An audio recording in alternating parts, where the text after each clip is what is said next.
Sejumlah bahan kebutuhan pokok di pasar tradisional di Bangli mengalami kenaikan harga jelang Hari Raya Galungan. Kenaikan paling tinggi terjadi pada komoditas cabai rawit merah. Dalam sehari harga bumbu dapur itu mengalami kenaikan Rp30.000.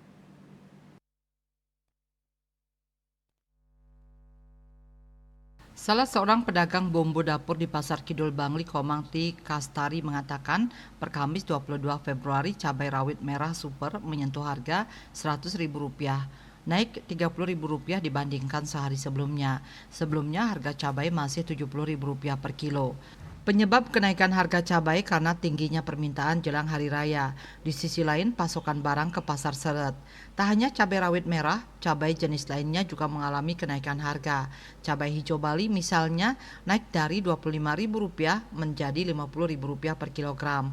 Sementara cabai merah besar yang kualitas super kini harganya Rp90.000 per kilogram, naik dari harga sebelumnya yang berkisar Rp40 sampai Rp50.000 per kilogram.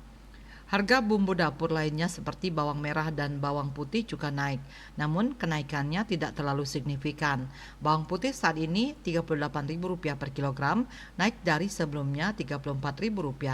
Sementara bawang merah Songan saat ini Rp30.000 per kilogram dan bawang merah Bima Rp35.000 per kilogram. Tomat juga naik dari harga normal Rp5.000 per kilo, sekarang Rp25.000 per kilo untuk yang kualitas super. Naiknya sudah hampir semingguan lalu.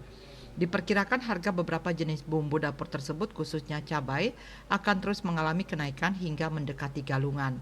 Bahkan hingga beberapa pekan ke depan karena setelah Galungan akan datang Hari Raya Kuningan dan Nyepi. Dayu Swasrina, Bali Pos melaporkan.